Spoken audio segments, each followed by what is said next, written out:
Hello and welcome to Art Break. I am Danielle Robson and I run Soda Arts, a curatorial and arts consultancy based in Sydney. And I'd like to start this talk by acknowledging that I'm making this call on the unceded lands of the Gadigal and Eora peoples of the Gadigal and Wongal peoples of the Eora Nation and pay my respects to elders past, present and emerging. I'd also like to acknowledge that Indigenous Australians are our first artists and makers. If this is your first Art Break, thank you so much for joining me. The format of these is very simple. Basically, once a fortnight for 15 minutes, I catch up with an artist at 2 p.m. on a Wednesday and chat about what they're up to. And today I have the great pleasure of being joined by the spectacular Melbourne-based performance art duo, the Huxleys, which is comprised of Garrett and Will Huxley. So please just bear with me while I bring them up. Hello. Hello. Hi, Danielle. We were feeling a bit like, you know, not glamorous enough, so I thought we'd just put on something to make it a bit more fun for us. Yeah. Oh, I love it. Hello, welcome. Thank you. Thanks for having us. Oh, it's so good. It's so nice. And thanks for the pre-production that has clearly gone into today. Well, I am just going to do a very brief introduction to you for people that may not be familiar with your work. So you are partners in life and work, and you began collaborating over a decade ago, combining your separate practices in filmmaking and photography and costume design and performance. And your work has often been described as pure spectacle. I'm not sure why. Pure spectacle that really happily subverts these sort of, conventions about, conduct and dress and how we should behave in society. And I'm sure you're going to talk a lot about some of your projects, but briefly, you've performed as a silent glam rock band. You have sprung from an inflatable vulva. You've enacted disaster fantasies, you've masqueraded as lightning bolts, golden frogs and lips, plus many other things that I'm sure we will talk a little bit more about. But I think curatorially, what I find so interesting about your work and your practice is the way that you use fun and high theatrics as this kind of misdirection and ruse into actually very serious questions about how we understand gender and what it means to sort of be how we are supposed to be in society. And I just love that about the work that you do. Fun fact in my research before today is that I believe Aldous Huxley, author of Brave New World, is a distant relative.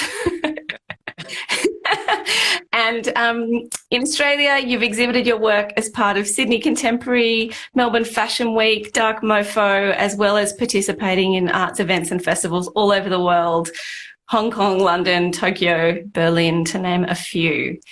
So thank you. Thank you so much for joining me. Thank you for having us. Oh.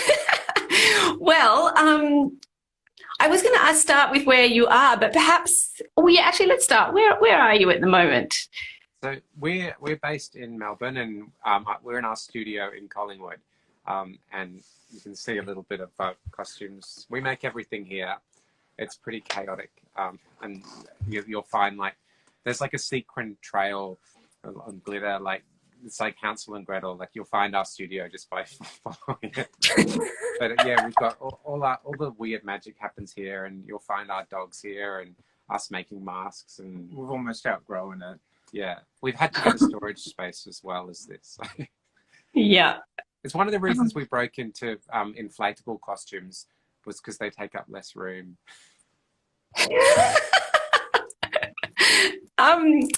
And yes, and just how have you been going in Melbourne in one of the world's longest lockdowns? Oh, this is what's happening. Yes, Pretty much. This look is a direct response to how we felt internally. It's been a really hard year. We sort of started off the year really well. We did this gig for FOMO down in Launceston, and we had a show at the Barry Theatre, a tribute to Lee Barry. It was such a good start, and then everything just went downhill from March, and it's kind of been, we lost all our work, but we just decided that we had to keep laughing and had to keep making stuff, even if we weren't getting an income from what we do. So we just started making new costumes and videos, and we applied for grants.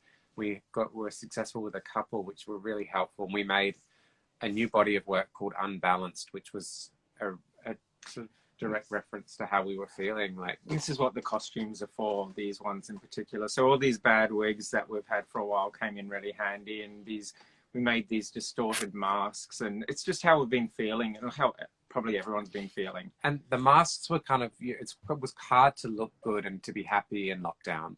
So if you have the mask, it does it for you. Yeah. And we just launched, well, this week actually, we're about to launch a website featuring all the work that we've made on this project, which we're really excited about. And a lady called Holly made a documentary on us, which was in The Age on the weekend, which was, we sort of sent her footage of us making this work. And it was quite confronting filming ourselves at home without makeup on. And we just kept sending her clips, and because she couldn't be with us because of restrictions. And she's made this little film about this project we made during lockdown. And it was really sweet to see it. And it was a fun project to be part of. It's a part of a series of other art films about artists still trying to create in lockdown. It's kind of the one thing that kept us sane. It doesn't look like it, but like, by having art, it just saved us in a way. If we'd just given up and just sat on the couch for 6 months, it wouldn't have been. Well, we let all the madness out in our artwork. So if you know, God knows what we've had otherwise. Yeah, if we didn't have art, I don't know. We might look like this all the time. And so just so if people want to watch that documentary, where can they find it? So it's part of a series called Vox Docs, and it's on the Sydney Morning Herald and The Age. It's also at the moment on our Instagram accounts in our link in our bio. But if you just type in Unbalanced Vox Doc Huxleys, or it's online at the moment, and I think it'll be up for a month. And I've actually we're going to release this website with all the artworks, and I've got a link in that as well that will show the film. And there's some other beautiful films as part of the series on other artists, and it's pretty much about how making art is really important, especially at a time like this. Yeah. Yes. And so, well, I guess that I was going to ask you what you're working on at the moment. And I think, this body of work, do you see it extending beyond lockdown, or how do you see it evolving? Or do you want to just sort of get out of lockdown, draw a little line in the sand?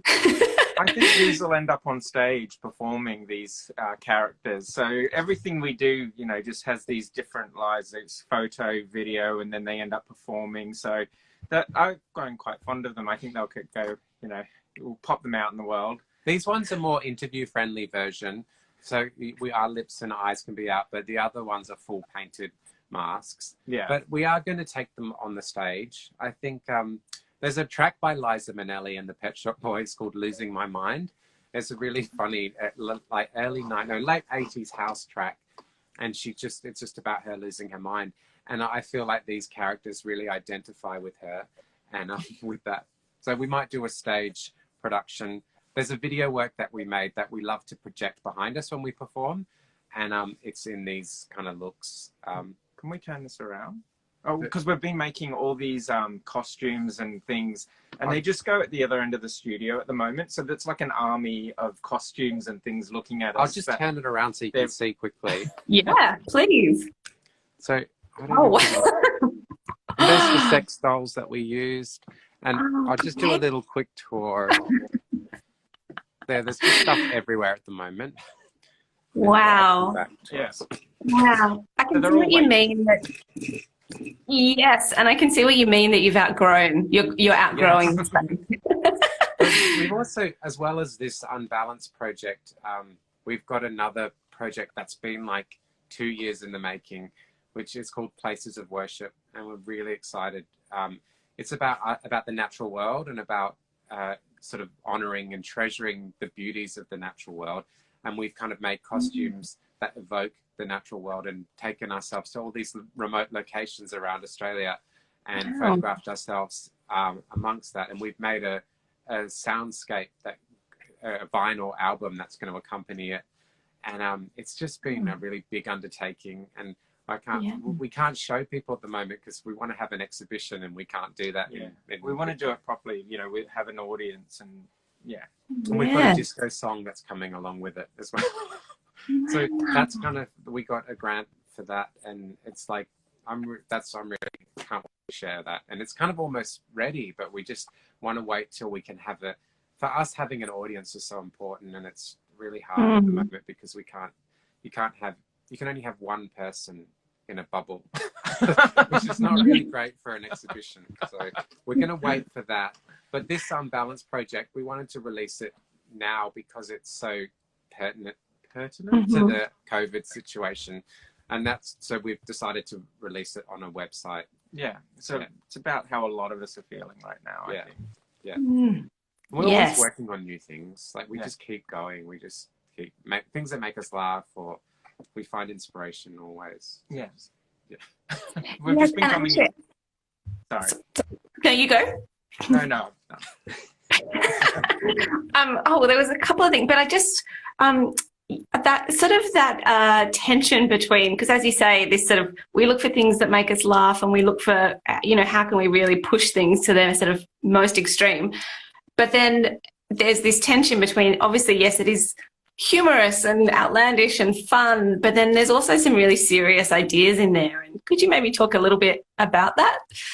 Yeah, I think a big part of our inspiration was growing up not fitting in mainstream culture. I grew up in Perth, and Garrett was in Brisbane or Gold Coast. And I was always just teased, and I just didn't fit in that world. And our work is always about celebrating sort of the outsider or the alternative. And I think we're really inspired by trying to free up ideas of what the body should be, what gender should look like. A lot of our costumes and our ideas are about breaking down those binaries of male and female. It really confuses a lot. Doing it with a sense of humor, I think, gets your message across. I don't know, people enjoy it. We want our audience to enjoy what we do as well as get the message, but to have a good time at the same time. We're quite generous in that way, I think. It's important to us. And I think being like unapologetically queer is really important to us. Like, growing up having to hide that part of yourself is so hard for all those years. So when you get the chance to, this is what you happens. Don't stop. Yeah. And we like the idea of art being, it can be anything and any shape and any style, and mixing the art forms. And unapologetic, such a good word, that unapologetic. Yes. And I think some of our favorite things that we've done have been when we've responded to, we did a work when the plebiscite was happening. We were asked to perform for an organization called -18, which worked with young LGBTIQ kids. And it was on the day of the results, and we made this video work called Fuck You, and it was dedicated to all the no voters and to Tony Abbott and all the shit. And it was set to an opera, the Carmina Burana, and we recorded ourselves singing Fuck You and made this beautiful video work, and we performed it live on stage as the results were coming. And it was going to work either way. If there was a no, the Fuck You was like, we were all in it together. But it was kind of, the whole audience started singing along, and it just made everyone feel good. But there was that important message in there underneath as well. And it was really, we had so much positive feedback from that, because everyone was so upset about their lifestyles being put through that experience. And it's so great as an artist to try and make something that can bring some joy or to bring some catharsis to people. And we like doing that. And we did that this year with the koalas. We did a performance, and Garrett made this sign saying, "This precious land is in the wrong hands." And we made disco koalas because we were so upset by what was happening with climate change and the bushfires. And we love animals so much. So we did this, and we got to take it to down to FOMO this year. And we did a performance with these. And we just didn't know what we were doing. We came into the studio and we were in so much grief, as everyone was, about the bushfires. And we just was just started making these 2 big koalas. We didn't know where it would go, but it was just a way of expressing ourselves and what's happening. And and it was good. We got asked to do some like charity performances to raise money for the wildfire, for the bushfires. And it felt a nice way for us to use our weird world and put it out there in a positive way. So whenever we can, we try and, a lot of our work is about escapism and it's about being ridiculous, but we try and do stuff that also can help or can inspire people to follow, a good path or a fun path. Yeah. And actually, on that project, your other project that you're working on, the one that you're saving for an exhibition, does it have an exhibition location yet, or are you waiting for a venue? We were originally showing with a gallery in Melbourne called Murray White Room, but Murray, with COVID and everything, has not yet secured a new space. And our whole career we've just kind of done it ourselves. We've never had gallery support or people saying, here's some money, here's a space. We just have always just forged ahead because you can't really wait for someone to say, here you go. So I think we're just going to look, we've been looking at spaces, but it's just been really hard with COVID. We were looking at the Collingwood Arts Precinct, which is a big new precinct, which is really great.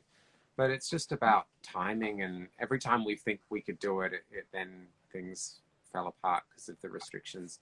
But we are going to find a space, and we're even thinking about church. I'm going to do it in a church. We're trying to look for an abandoned church or or deconsecrated. Yeah. It's about worshipping the land, and we want to, say, not religion. How about the earth? Yeah. So our worshipping is for all the beautiful things in the world that are disappearing. So, and finding, and it's like these little rare jewels. We visited a cave in Victoria, this beautiful stalactites, and we went out to snowfields and in the snow gums and just all these beautiful and made costumes that we felt evoked that environment. We're underwater. That was hell. Yeah, we did an underwater shoot. Which with was, all this. It's really hard to look glamorous underwater. I don't know how and we took so many photographs, and I think about 5 look okay. You're always bloated. It's pretty funny. The hardest thing is that because we look so ridiculous, logistically it's quite challenging, and we always do it ourselves. So it's like me all dressed up in a ridiculous costume, running behind the camera and doing a timer and then running into position, and then your wig falls off. And, we've done it pretty much without any help. So it's been a big challenge, because a lot of the time with our photographic work and video work, we work in a studio environment, but this was a real challenge to be out on location. And we tried to do the snow shoot about 5 times at different locations. And it was just one time the camera froze, the lens just got covered in ice. It was just too hard. But I'm really proud of it because it's a real challenge. It's been a challenge. So I can't wait to share that. Yes. And actually, as you're talking, you should try and find some touring funding, and that could go touring through abandoned churches up around Australia. Yeah, it would be I love that idea. We've done a couple of performances in the past where we've done regional or small towns, and it's always such a great experience because people are genuinely shocked, and those are the kind of they're excited, and they're the kind of people that we want to reach, because you can change a lot of people's perspectives on queer people and art, and open people's minds, and they're really up for a good time. So I think we'd love to take our work to more remote places. This is good to know. Yes, it goes so quickly that, but I do just want to ask you one final question, which is, which you have touched on a little bit, but what do you see as the value of art in this time, in all times, just generally? You start. So I think art at the moment in this pandemic has been so important to us, because it's given us a reason to keep going and to have a reason to get up and do stuff. But I also think people have relied on art to get them through. So people have been reading more, they've been watching TV, they've been watching movies, listening to music. Those things are the things that save you and pull you forward. But for me, art has always been so important because growing up, not fitting in and not really having that many friends, that my heroes were the artists that I looked up to. So it was like the photos of Cindy Sherman and the music of David Bowie or Prince, and I just like had all pictures of them cut out, and I had art, like I had my art scrapbooks, and it was like this beautiful escape where I could dream and just like have something to look forward to, or look that wasn't, you know, my life around me wasn't that inspiring, but art gave me that. It's like a connection, a human connection that you feel, and that's why it's so important now, because we all need that. You know, we need that connection with each other. I remember Garrett told me when he was in Gold Coast as a teenager, he found some like ID magazines with pictures of Lee Bowery, and it just like saved my life, opened his mind. It did. Wow. It literally, you know, there's other people like me, because it was just surf culture, and there's nothing wrong with that, but it was just nothing, everything around me, I just didn't identify with anything. Like I'd just been popped on a different planet. So seeing ID magazine and The Face, and seeing like these creatives happening in London at the time, like Lee Bowery, Michael Clark, and you know, it saves you, it lets you know you're not alone. So that's like a communication. It's unique. And it's just so important that art gives people the chance to share their stories and it be diverse. And you know, I grew up wishing that art was more a part of my education. One thing that's always bothered me is growing up, we were never shown Indigenous art at school, and we have I think the oldest history of art in the world is Indigenous art, Aboriginal Indigenous culture, and that art is so incredible, and that history is not valued enough. And Hopefully that will change, or has changed. We're hoping, I hope kids today get to experience the Australian art history that goes back to hundreds of years, and art is so important because those stories need to be told. And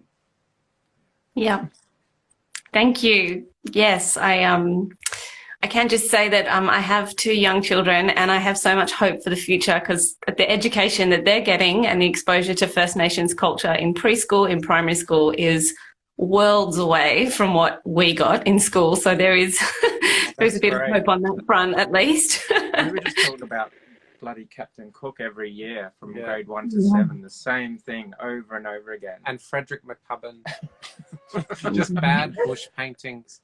Yeah, I'm so glad that it's changing. It's so important. That's great to hear. Yes. And so just lastly, if anyone does want to support you, purchase your work, how can they do that? So we have both have websites, willhuxley.com and garretthuxley.com, but Instagram is a really great way of reaching out to us. And one thing that's really helped us in the last couple of months is people writing to us and saying, do you have any prints for sale? Or people bought little baby disco koalas that we made. So we always have, we do have some editions of our work left. And this new work, Unbalanced, we're going to release the website this week, and all those works will be available for purchase. And we have a printer we work with who does beautiful printing, and we can post them out. And so I think social media is good to keep in contact, and that's about our work. I feel like that you two should become the face of 2020, just out there. I mean, I think it is. Oh, well, look, thank you so much for joining me today. And this video, like all the other videos, will be on the Soda Arts IG, Instagram, TV, and then eventually on the Soda Arts website. I would really love to hear from anyone what they thought the best thing about this conversation was. So please feel free to direct message me at Soda Arts, or Will and Garrett at their respective handles, which I'll post up online. So thank you both again. It was so good to talk to you. Thanks for having us. Thanks for having us. You're welcome. You're welcome. Bye. Bye.